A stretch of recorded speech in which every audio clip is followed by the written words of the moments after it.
día pretendo hablarles acerca de un tema sobre el libre albedrío.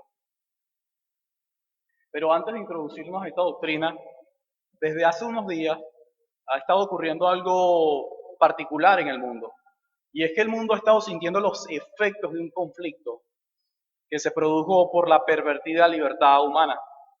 Y cualquier persona que tiene un televisor, una red social, sabe muy bien a lo que me estoy refiriendo. Y cómo el hombre no fue forzado a hacer absolutamente nada. Cada quien tomó su decisión y su postura. Así que no hablemos acá acerca de cosas apocalípticas o cosas que van a suceder muy pronto. Lo que hay que ser realista es que lo que está sucediendo hoy día es porque el hombre ha querido que suceda de esa manera. Nadie es forzado a tomar decisiones, pero todas estas decisiones, la gran mayoría, están siendo influenciadas por el mal. Yo quiero decirles a ustedes que a algunos de ustedes se les invitó a este lugar, pero ninguno fue forzado a estar acá. Incluso yo voy a estar durante algunos minutos hablando sobre esta doctrina, pero usted es libre, es totalmente libre de aceptar o rechazar lo que se va a predicar en este momento. Eso es libre albedrío. Y hoy nosotros continuamos con la exposición de la Confesión Bautista de Fe de Londres de 1689. La doctrina del libre albedrío del hombre es una teología profundamente teológica, pero también importante para nuestra fe, ya que ella determina el estado eterno de cada uno de los que estamos acá. Todo depende de lo que tú creas acerca de esta doctrina, tú vas a ir a un lugar eterno. He titulado el sermón de hoy, tal cual como lo expresa la confesión, del libre albedrío. Y este sermón lo voy a estructurar de la siguiente manera. En primer lugar, vamos a hablar qué es el libre albedrío. Y en segundo lugar, veremos los estados del libre albedrío.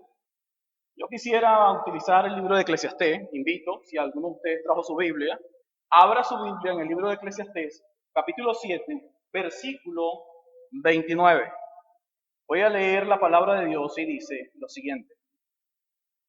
Mirad, solo esto he hallado, que Dios hizo rectos a los hombres, pero ellos se buscaron muchas artimañas. Salomón, el predicador, este hombre que lo único que le pidió a Dios fue sabiduría, este hombre admite de que Dios hizo rectos a todos los hombres. Nuestro Dios no es culpable de lo que hoy ocurre en el mundo. No. El sabio Salomón admite que nuestro Dios nos hizo rectos, pero nosotros, los hombres, buscamos muchas artimañas y mentiras. Mi deseo de este momento, con este breve sermón, es que nosotros entendamos que elegimos de manera voluntaria alejarnos de Dios. Todos. Toda criatura ha elegido de manera voluntaria alejarse de Dios. Y aún con la regeneración por gracia, es decir, la salvación que Dios otorga por gracia, nosotros no hemos alcanzado la plena libertad. Quisiera pasar a la primera parte, ¿qué es el libre albedrío? Y es muy fácil. Es la capacidad de actuar según se escoja. Ese es el libre albedrío. Tú escoges si quieres ser un profesional o no. Tú escoges si quieres ser un buen padre o no. Tú escoges si quieres ser un buen hijo o no. Yo no sé si ustedes han escuchado esa frase que dice que una manzana podrida puede dañar muchas otras. Es cierto, pero hasta un punto. Porque en el caso de los seres humanos, yo no creo esto de esa manera. Debido a que, de manera personal, no creo que un individuo se dañe por el mal ejemplo de otro. Esa persona se daña porque quiere dañarse. ¿Ok? Esa persona hace lo que hace porque es lo que hay en su corazón.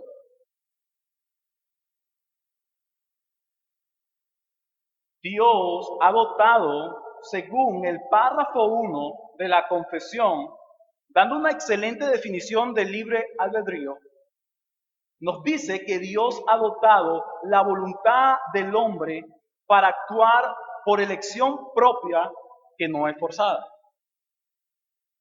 Así que nuestro Dios ha dado la voluntad al hombre para que escoja. Y el hombre no es forzado a hacer o a elegir según sus deseos. Y esto incluye al hombre regenerado, en este caso al cristiano. Pero hoy la doctrina sobre el libre albedrío que voy a tocar tiene que ver con respecto a la libertad del hombre en la salvación, en las cosas de Dios. Así que hoy no vamos a hablar acerca de lo que nosotros deseamos en este mundo. No. El día de hoy vamos a hablar acerca de la habilidad que tiene el hombre con respecto a las cosas de Dios. En otra oportunidad hablaremos acerca de esa libertad cristiana, pero ese no es el tema hoy acá. Hoy nos enfocaremos con respecto a este punto. Entendiendo entonces que el libre albedrío tiene que ver con la capacidad de escoger o elegir lo que nosotros queramos, vamos a pasar al punto 2, los estados del libre albedrío. Y aquí Salomón, el sabio Salomón, nos muestra en su conclusión que Dios hizo al hombre perfecto. Dios ha hecho al hombre perfecto, es decir, moralmente bueno. Pero el hombre decidió el camino del mal, muchas artimañas. Dicho esto, vemos entonces que el párrafo 2 hasta el párrafo 5 de la confesión nos muestra los diferentes estados de la libertad del hombre. Inicia esta confesión con el estado de inocencia y concluye con el estado de glorificación. Y lo primero que vamos a ver, según la confesión, es el primer estado, el estado de inocencia. La confesión dice que el hombre en su estado de inocencia era inestable y podía caer. Dios llega, crea al hombre a su imagen y semejanza, le da una mujer y le dice al hombre que no coma del fruto prohibido. Eso es todo lo que le dice. Si el hombre hace eso, va a vivir. Si el hombre no lo hace, va a morir. Así que el hombre tiene la libertad, no solo de obedecer a Dios, sino también la libertad de violar la ley que Dios ha dado. Hermanos y amigos, esa es la libertad más alta que ha tenido el hombre en su historia. La libertad más alta que el hombre ha tenido en su historia es la libertad en el estado de inocencia. Fácilmente se pudo haber relacionado con Dios y que esto, hermano, lo iba a llevar sin duda alguna a que esta verdad se expandiera por todo el mundo. Pero el hombre no quiso eso. Así que viendo ese estado tan alto de libertad que tuvo el hombre, también hay que recordar lo que dice la confesión. Era inestable. Eso no lo puedes olvidar. ¿Eran libres? Sí, pero era inestable. Y debido a esa inestabilidad, el hombre cae. Segundo estado, el estado de la caída. El párrafo 3 dice, el hombre por su caída ha perdido toda capacidad para bien espiritual.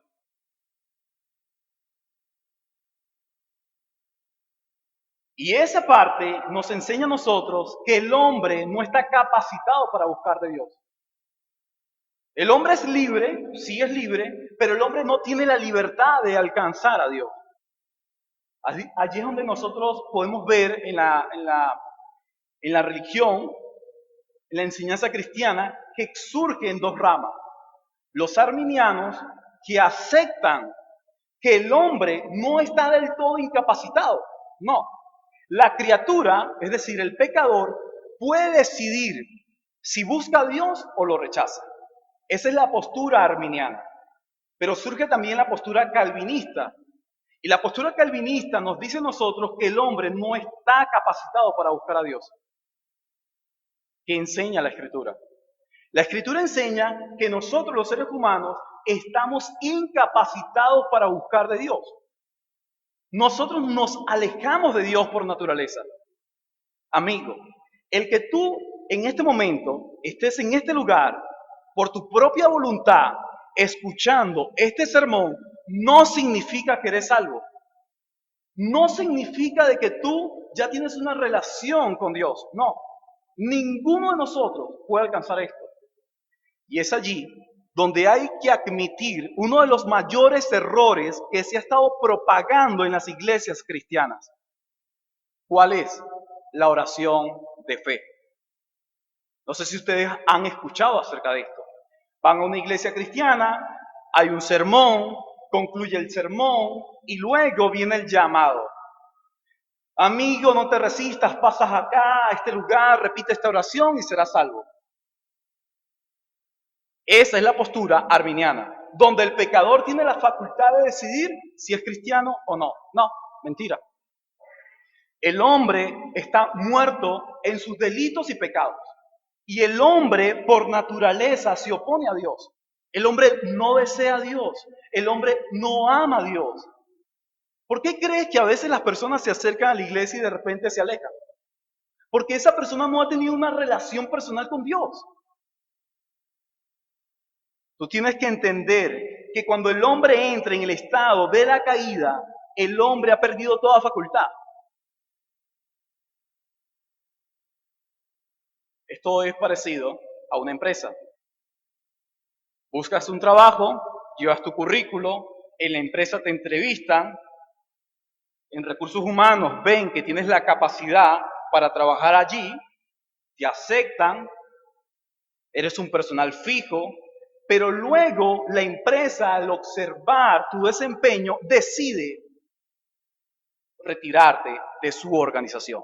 En el momento que la empresa decide retirarte a ti de su organización, tú quedas totalmente descalificado de todos los beneficios de esa empresa. ¿Quién se lo buscó? Probablemente él o la empresa. En el caso espiritual, el hombre decidió rechazar a Dios y desde ese momento el hombre quedó totalmente excluido de esta verdad. Así que el hombre no tiene la capacidad de convertirse a Dios. La confesión nos enseña un tercer estado, que es el estado de la regeneración. Párrafo 4.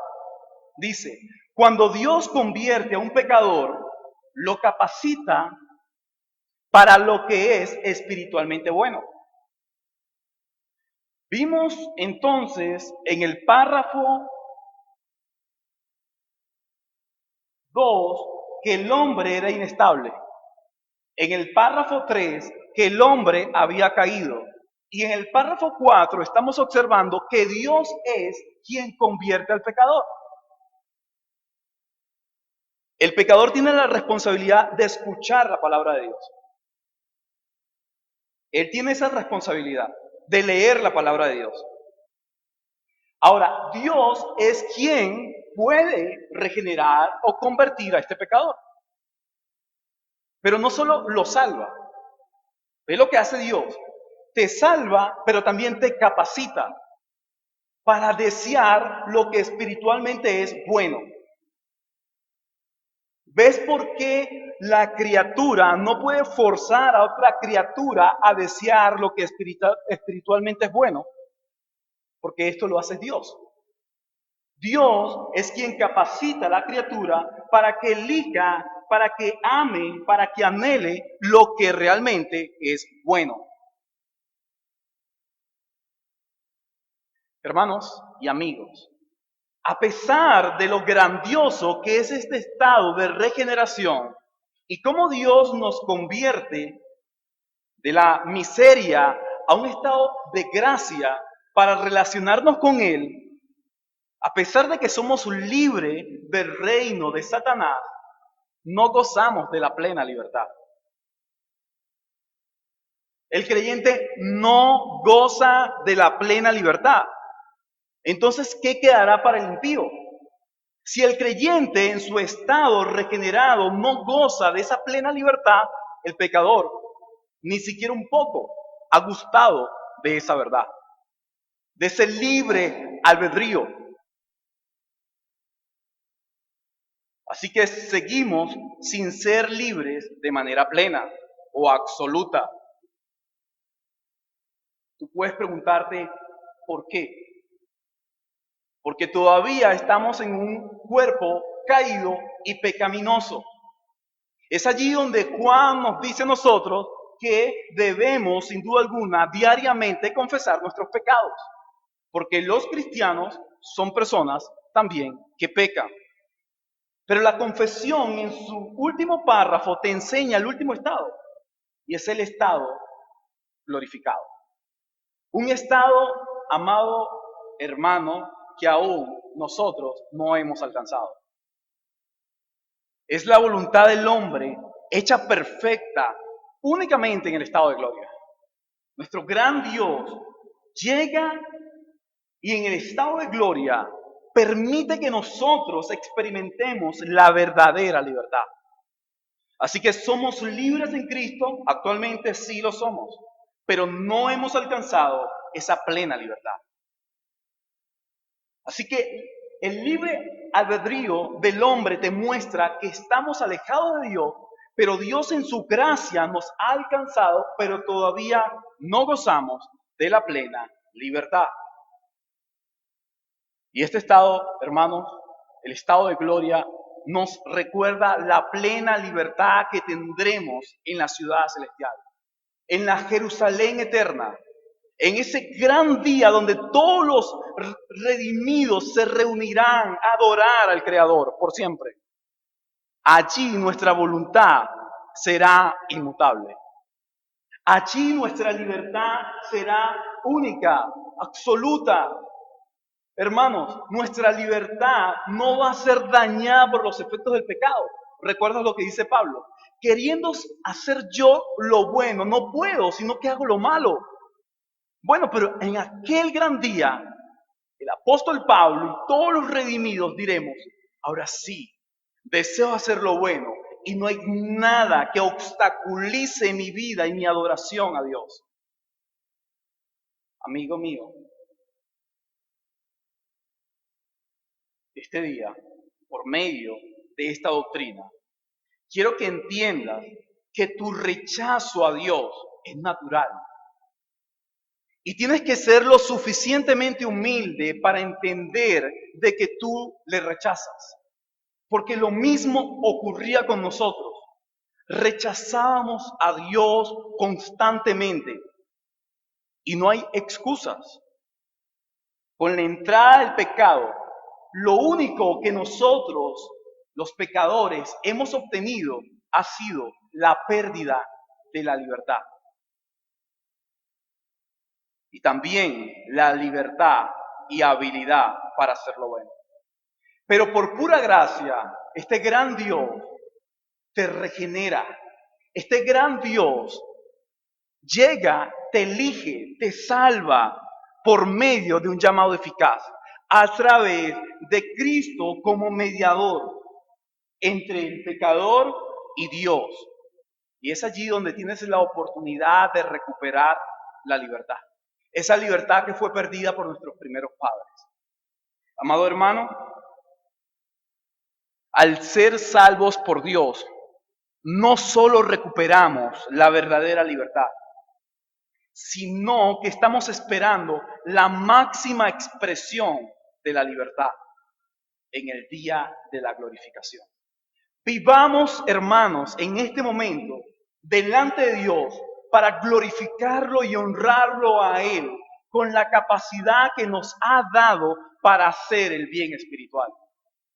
Si hay algo que yo puedo sacar de bueno de este conflicto que ha surgido entre Rusia y Ucrania, es como los cristianos, y un pastor lo ha declarado, que los cristianos han aprendido a realizar suturas.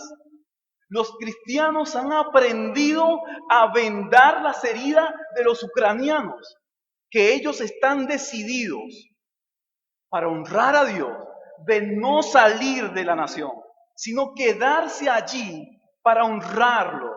Eso es libertad cristiana. Ellos no fueron forzados, hermanos, por Dios a hacer eso.